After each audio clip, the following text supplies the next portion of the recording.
ఈరోజు కూటమి ప్రభుత్వం ఏర్పడి సంవత్సరం కావస్తూ ఉంది. ఈ రాష్ట్రంలో వెన్నుపోటుకి బ్రాండ్ అంబాసిడర్ చంద్రబాబు నాయుడు గారు.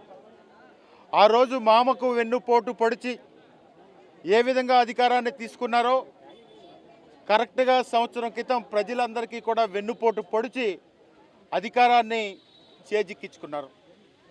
దానికి ఒక కూటమిని ఏర్పాటు చేసుకుని సూపర్ 6 పథకాలు ఇస్తాం, గతంలో జగన్మోహన్ రెడ్డి గారు ఇచ్చిన పథకాల కంటే మేము బ్రహ్మాండంగా ఇస్తాం, గతంలో ఇచ్చినట్లన్నిటికంటే ఉదాహరణకి అమ్మఒడి ఆ ప్రభుత్వం ఒక్కరికే రూపాయలు రైతులకి ఇస్తానని చెప్పారు. కనీసం ఇప్పటికి ఒక్క ఇన్స్టాల్మెంట్ కూడా ఇచ్చిన పరిస్థితులు లేవు. అంటే ఇది 2వ సంవత్సరం వస్తూ ఉంది. ప్రతి ఒక్క రైతు సోదరుడికి కూడా 40,000 రూపాయలు బాకీ ఉన్న కూటమి ప్రభుత్వం ఉందని చెప్పి సందర్భంగా తెలియజేస్తా ఉన్నా.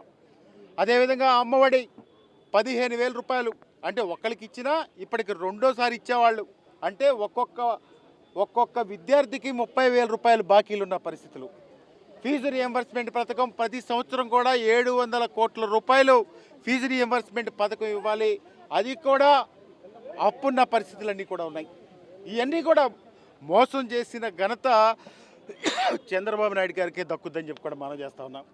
అదేవిధంగా ఆడపిల్లలకి 1,500 రూపాయలు ప్రతి నెల ఇస్తానన్నారు. కనీసం ఒక్క నెల ఒక్క రూపాయి కూడా ఇచ్చిన పరిస్థితులు లేవు. ప్రతి ఆడపిల్లకి కూడా ఈ కూటమి ప్రభుత్వం 18,000 రూపాయలు అప్పు ఉన్న సంగతి మనందరికీ తెలుసు.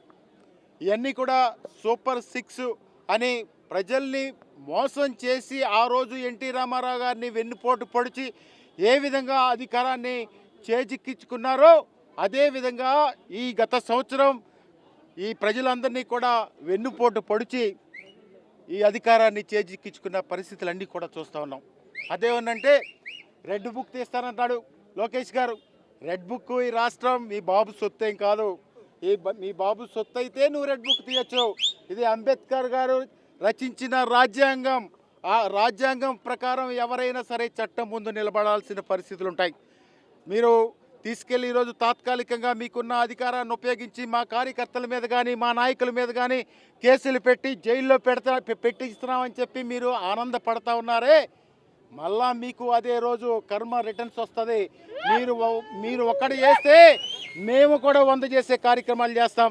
మీరు చేస్తున్నటువంటి దోపిడీలు ఆ చంద్రబాబు నాయుడు గారు, ఆ పవన్ కళ్యాణ్, ఆ లోకేష్ ఈ ప్రజలకి అక్కడ వెన్నుపోటు, మొత్తం రాష్ట్ర ప్రజలకు వెన్నుపోటు పొడిస్తే ఈ పామరు నియోజకవర్గంలో ఒక రాజా వచ్చాడు. ఆ రాజా కాయ్ అంటా ఉన్నాడు. ప్రతిదానికి రాజా కాయ్ అంటున్నాడు. పేకాటలు ఇక్కడే, కోడి పందాలు ఇక్కడే, మట్టి దందా ఇక్కడే, ఇసుక దందా ఇక్కడే. చిన్న ఉద్యోగస్తులను తీసేసి మళ్ళా డబ్బులు తీసుకుని వాళ్ళని అదే ఉద్యోగాల్లో 2 లక్షలు 3 లక్షలు తీసుకుని ఎంత అవినీతి ప్రోత్సహిస్తూ ఉన్నారో ఒక్కసారి పామరు నియోజకవర్గ ప్రజలందరూ కూడా చూస్తూ ఉన్నారు. అంటే దాదాపుగా ఈ వేసవకాలం వస్తే అంతకుముందు రోడ్ల మీద తిరుగుతా ఆ లారీ వెళ్తుంటే ఈ లారీ కైల అనిల్ కుమార్ది ఇసుక వెళ్ళిపోతుంది అనేవాడు. కానీ ఆ పాపం నాకు తెలియదు. ఒకే ఒక కాంట్రాక్టర్ ఉండేవాడు. ఆ రోజు ప్రభుత్వానికి కూడా ప్రతి సంవత్సరం 1000 కోట్ల ఆదాయం వచ్చేది. ఇప్పుడు ఫ్రీ ఇసుక అంటా ఉన్నారు. ఈ ఫ్రీ ఇసుక ఎవరికి ఇచ్చారు బాబు అని అడిగితే మన రాజాకి ఇచ్చారు. రాజా రోజుకి 500 లారీలు అమ్ముతున్నాడు. 50 లక్షల రూపాయలు రాజా గారి ఆదాయం. ఎంత ధనికుడిని ఎక్కడా చూడలేదు. ఇదే పామర్ సెంటర్లో చంద్రబాబు నాయుడు గారు వచ్చి రాజా దగ్గర డబ్బులు లేవంటే కళ్ళంటి నీళ్ళు పెట్టుకున్నాడు. ఆ రోజు నేనేదో చిన్న ఇల్లు కట్టుకుంటే చంద్రబాబు నాయుడు గారు ప్యాలెస్ కట్టుకున్నాను అన్నాడు. కానీ చంద్రబాబు నాయుడు గారు మాత్రం రాజధానిలో ఒక పెద్ద ఇల్లు, కుప్పంలో ఒక ఇల్లు, అక్కడెక్కడ ఇంకొక హైదరాబాద్లో ఒక ఇల్లు కట్టుకోవాలి. ఈ రాజా ఏమో పామర్లో ఒక కారేసి తిరుగుతాడు. ఏమంటే డబ్బులు సంపాదిస్తే కారు కొనేసారు అనుకుంటారని. విజయవాడలో ఇంకో కారేసి తిరుగుతాడు. ఎక్కడ ఏ ఊళ్ళోకి వెళ్ళినా ప్యాకెట్లు, మీరు ప్యాకెట్లు పెట్టుకుంటారో ఏం పెట్టుకుంటారో, మట్టి దోసుకుంటారో ఇసుక దోసుకుంటారో, నా డబ్బులు నాకు ఇవ్వండబ్బా. ఒక చెరువు తవ్వుతా 50 లక్షల రూపాయలు లంచం ఇచ్చిన పరిస్థితులు. ఇప్పటికి మా రాజాబాబు 100 కోట్లు సంపాదించాడని చెప్పి అంటా ఉంటే నా మీద గెలిచిన రాజాబాబు 100 కోట్లు సంపాదించాడంటే నాకు కూడా చాలా సంతోషంగా ఉంది. ఎందుకంటే అభివృద్ధిలో ఇదంతా కూడా ప్రగతి పదంలో పామరుని తీసుకెళ్తానని పల్లె నిద్రలు చేస్తూ ఉన్నాడు. ప్రగతి పదం కాదు, ఆయన ప్రగతి పదం పెరిగిపోతూ ఉంది, ఆయన ప్రగతి పెరిగిపోతూ ఉంది. ఇవన్నీ కూడా పామరు నియోజకవర్గ ప్రజలందరూ కూడా గమనిస్తూ ఉన్నారు. 100 కోట్ల రూపాయలు ఒక సంవత్సరంలోనే సంపాదిస్తే ఇంకా 4 సంవత్సరాలు ఉంది. ఈ పామరు ప్రజల పరిస్థితి ఏంటో ఒకసారి ఆలోచించేయాలి. అంటే ఇసుక మట్టి పని, ఆ ఇసుక మట్టి అమ్ముకుంటున్నారంటే పర్వాలేదు, కానీ చిన్న చిన్న ఉద్యోగస్తుల్ని, బుక్ కీపర్ని, ఎఫ్ఏల్ని వీళ్ళందరినీ తీసేసి మళ్ళీ వాళ్ళ దగ్గర నుంచి డబ్బులు తీసుకుని షిఫ్ట్ ఆపరేటర్ని తీసుకుని ఇచ్చేస్తూ ఉన్నారు. నిన్న ఒక ఆయన కూడా తెలుగుదేశం పార్టీ నాయకుడే, ఆయన పేరు నేను చెప్పను, కానీ ఏమండి మా పామరు నియోజకవర్గ కార్యాలయం సులభ కాంప్లెక్స్ లాగా ఉందంట. సులభ కాంప్లెక్స్ అంటే ఏంటి? డబ్బులు ఇచ్చి లోనికి వెళ్ళాలి, ఉత్తరం కానికి లోనికి ఇవ్వాలి, ట్రాన్స్ఫర్కి డబ్బులు ఇవ్వాలి, ప్రతి పోస్ట్కి డబ్బులు ఇవ్వాలి. ఈ మన మళ్ళీ పేర్లు ఎందుకు, పోలీసు వారు కూడా బాధపడతారు, వీళ్ళందరూ కూడా డబ్బులు ఇవ్వాలి. ఎంఆర్ఓ గారు అయితే చాలామంది ఎంఆర్ఓలు, అయ్యా మేము ఇచ్చొచ్చాం, మాకు ఎప్పుడు రికవరీ అవుతాయని అడుగుతూ ఉన్నారు. మీరు బాగానే ఉన్నారు, మేము ఇచ్చొచ్చిన డబ్బులు ఎప్పుడు రికవరీ అని అడుగుతూ ఉన్నారు. ఇంత దారుణమైన పరిస్థితులు ఈ రాష్ట్రంలో ఈ పామరు నియోజకవర్గంలో ఉన్నాయి. అదేమంటే కేసులు పెడతా ఉంటారు, అంతే కదా. కేసులు పెడితే ఏమవుద్ది? కేసులకి రెడీ, మేమందరం కూడా రెడీగా ఉన్నాం. కేసులు పెట్టినా ఏం పెట్టినా ప్రజల కోసం, ఇక్కడ జరుగుతున్న అన్యాయం కోసం పోరాడడంలో వెనకడుగు వేసేది లేదని చెప్పి కూడా ఈ సందర్భంగా మనం చేస్తూ ఉన్నాం. పామరు నియోజకవర్గంలో వైఎస్ఆర్ కాంగ్రెస్ పార్టీ, బలమైన వైఎస్ఆర్ కాంగ్రెస్ పార్టీ కుటుంబం మరి ఏం మాయ చేశారో, అన్నీ కూడా చేస్తూ ఉన్నాడు. తప్పకుండా రాబోయే రోజుల్లో తప్పకుండా కూడా బుద్ధి చెప్తారని చెప్పి మనం చేస్తూ ఉన్నాం. ఇంకొకటి ఏంటంటే, ఇందాకెవరో చెప్తా ఉన్నారు, ఈ నియోజకవర్గానికి ఒక ఎమ్మెల్యే కాదంట, 7 ఎమ్మెల్యేలు ఉన్నారంట. ఒక ఆయన ఇక్కడ ఉన్నాడంట, ఆయన చెరువులు తవ్వుతాడంట, చెరువులకు సంబంధించి తీసుకొచ్చిస్తాడంట.